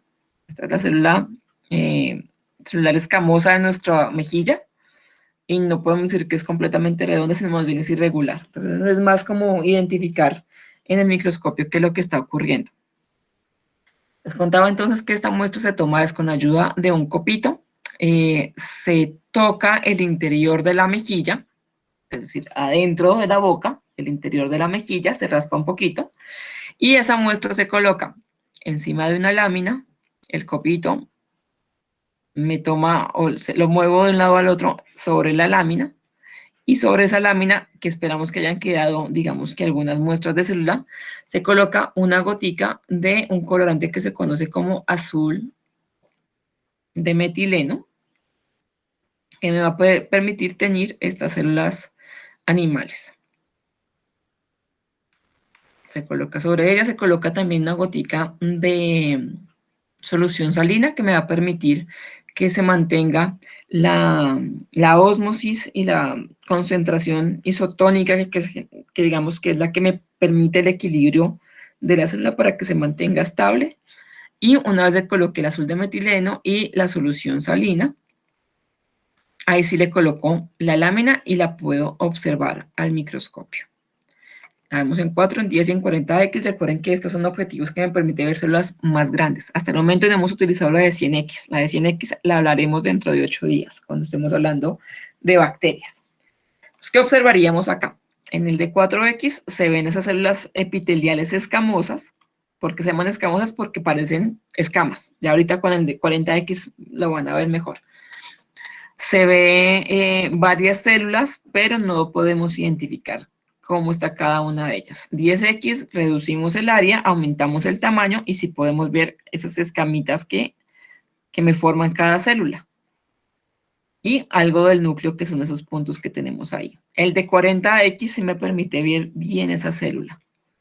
Entonces, vean esa fórmula de escama, es irregular. Y esto que tenemos aquí sería el núcleo. No se ve un borde tan grueso como lo veíamos en la pared vegetal, porque recuerden que la célula animal no tiene pared celular, solamente membrana, por eso no se ve algo tan grueso que nos mantenga, pero algo que sí me dice claramente qué es el interior y qué es el exterior de la célula. Eso es lo que tendríamos ahí. Células epiteliales escamosas, su función principal es de protección.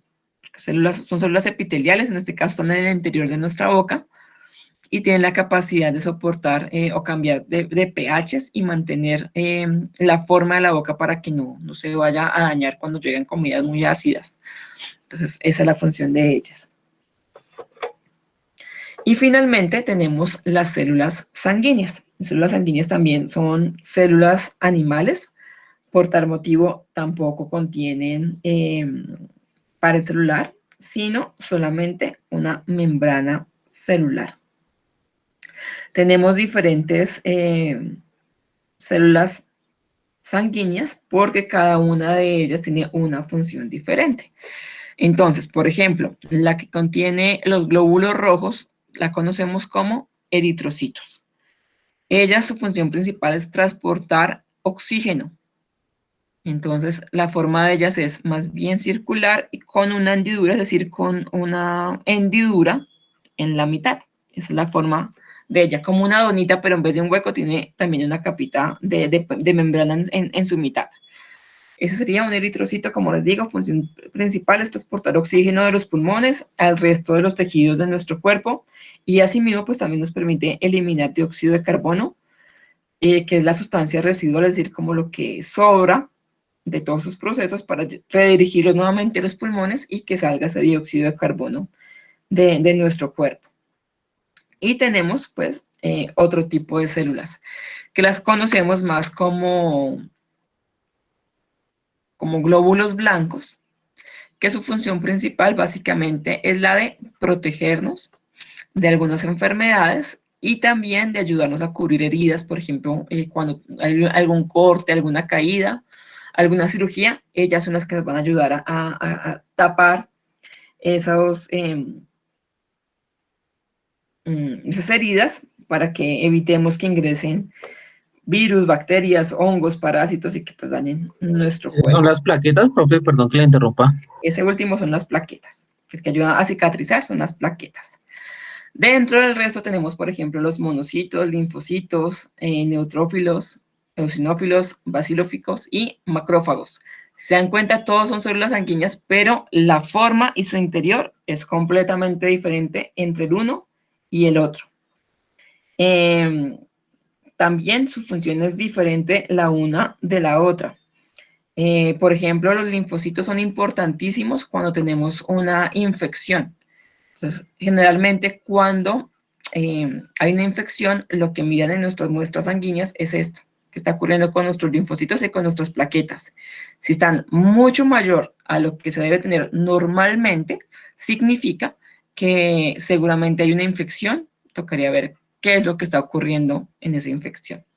Macrófagos, por ejemplo, son los que nos ayudan también a atacar los virus, porque son capaces de alimentarse de ellos. Obviamente, tuvieron que haber tenido antes la información necesaria para saber cómo atacarlo, o si no, pues ellas también van a ser atacadas, que es lo que está ocurriendo ahorita con el COVID-19. Como no hay algo que nos haya enseñado a nuestras células cómo atacarlo, pues algunas veces hay que esperar a que nuestro cuerpo reaccione, sepa cómo eliminarlos, y ahí sí empezamos a enfrentar esta enfermedad. Lo que hacen las vacunas es que estas células que conocemos como glóbulos blancos reconozcan a este virus, reconozcan cómo atacarlo sin que el virus esté presente, solamente una parte de él, o el virus que esté inactivo sin que nos produzca enfermedad. Y cuando ellas ya saben cómo actuarlo, cuando llegue este virus a atacarnos, pues ellas ya tienen una forma de defendernos y de esa forma eliminar el virus y la enfermedad.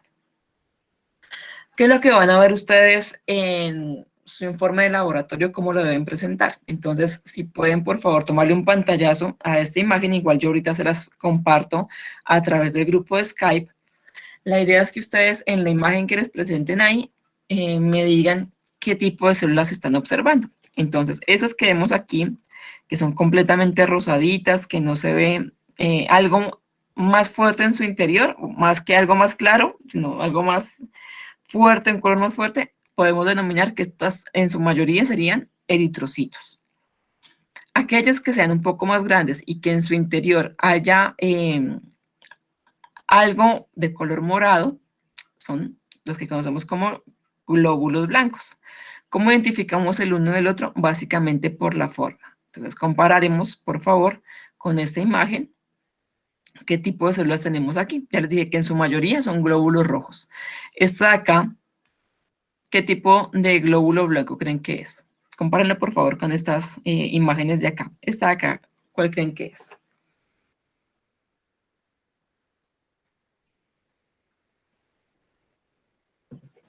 Un sinófilo.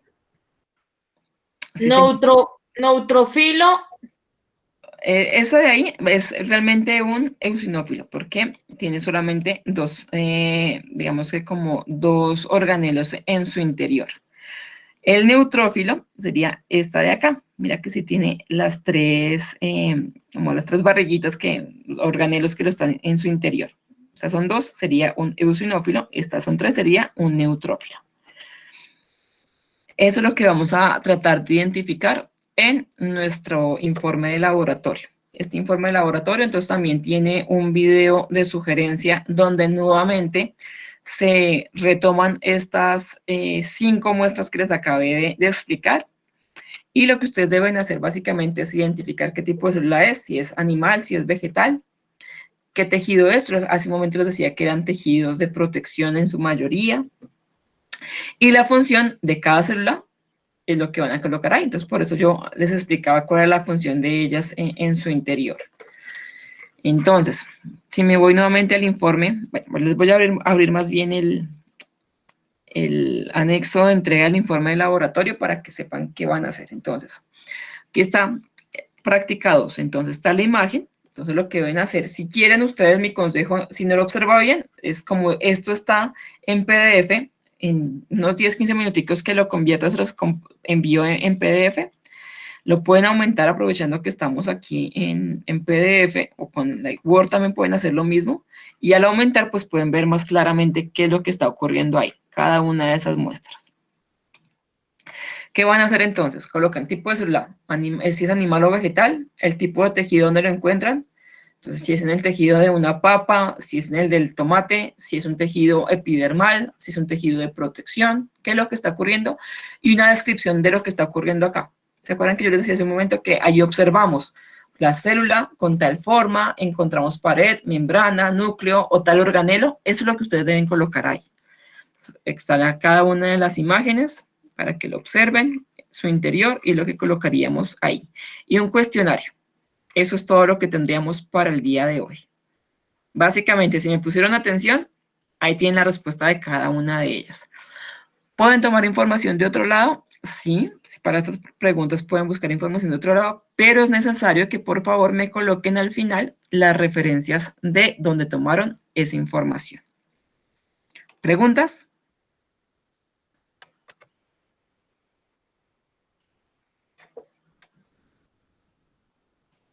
Profe, las imágenes tenemos que identificar si a qué pertenecen, si son de la papa o del tomate, de los ejemplos que tú nos diste anteriormente. Señor, si tienen dudas, cuando se termine esto, más o menos se demora unos 15, 20 minutos en descargarme en la grabación, lo pueden repetir, o si no, de este enlace de YouTube que van a encontrar en el protocolo de la actividad práctica 2, ahí hay también una explicación de cada uno de esos 5 tejidos, de ahí lo pueden tomar.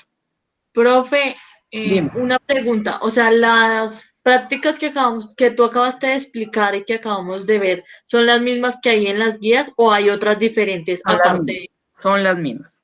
Para hoy, Okay. de esta guía de laboratorio que estamos trabajando, del día de hoy solamente van a ser, esta es la práctica 1, que es la del simulador, y la práctica 2, que tiene que ver con las células vegetales animales, que lo pueden tomar de la grabación de lo que, lo que vimos hoy, o de este enlace que encuentran, véanlo acá. La fundamentación teórica, en esta parte encuentran la información, y aquí está la explicación de cada uno de estos 5 tejidos. En la parte del procedimiento está el enlace del video de YouTube, ahí está. Ok, profe, muchas gracias. Entonces, como les decía hace un momento, la idea de esta componente práctico no es que estemos las 4 horas aquí la profe hablando nomás, sino que era la fundamentación teórica, que hoy es un poquito más larga porque tenía que explicarles dónde encontraban toda la información. Y terminando esto, ustedes ya se van a ir a trabajar. Pueden hacerlo el informe de manera individual o pueden hacerlo grupal con los compañeros que están en este momento en la sesión sincrónica, es decir, hay 18 personas en este momento conectadas.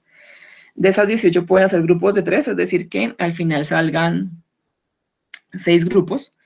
Y la idea es que trabajen, si van a hacerlo en grupo, pues que ojalá trabajen las 7 prácticas con esas 2 otras personas. Es decir, que al final este mismo grupo que ustedes trabajen el día de hoy, el día 7 de noviembre, siga siendo el mismo grupo. Y que cuando me entreguen el informe de laboratorio, aquí donde está la parte de nombres, me coloquen los nombres de los 3 y el nombre y los centros de los 3. Cuando suban la tarea, me devuelvo nuevamente aquí al curso, cuando suban la tarea, que ojalá sea el 7 de noviembre, porque la idea es que ustedes terminando cada sesión, es decir, que hoy a las 6 de la tarde tengan ya el informe de la práctica 1 y 2 terminado. Y ahí guardadito para que dentro de 8 días vayan haciendo prácticas 3, 4 y al final las 5, las 6 y las 7. Y ojalá que ese 7 de noviembre a las 6 de la tarde, todo me lo suban por aquí, por el componente práctico virtual, entrega la actividad. Recuerden que estamos en el curso, dice biología componente práctico. Ese informe de laboratorio no me lo suben al campus de nuestro curso normal, sino simplemente al de acá. ¿Claro, muchachos?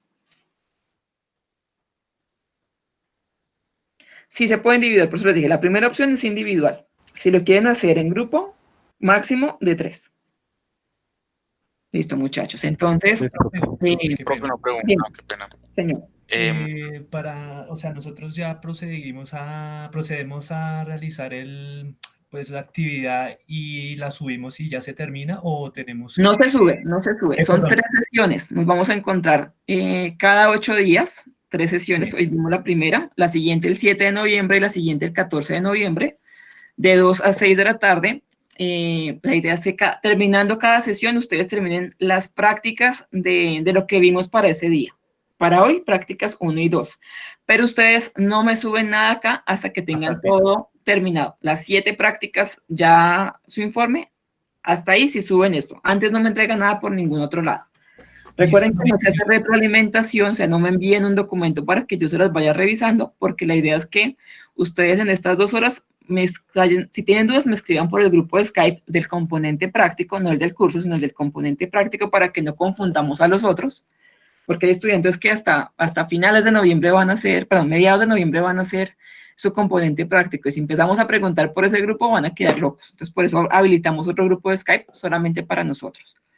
Entonces, no hay retroalimentación, pero por favor aprovechen estas 2 horas, 10 minutos que nos quedan para que si hay dudas me pregunten y puedan resolver y terminar su informe el día de hoy. ¿Claro? Sí, muchas gracias. Listo, muchachos. Muchísimas gracias. Voy a cerrar por este momento nuestra grabación. La detengo.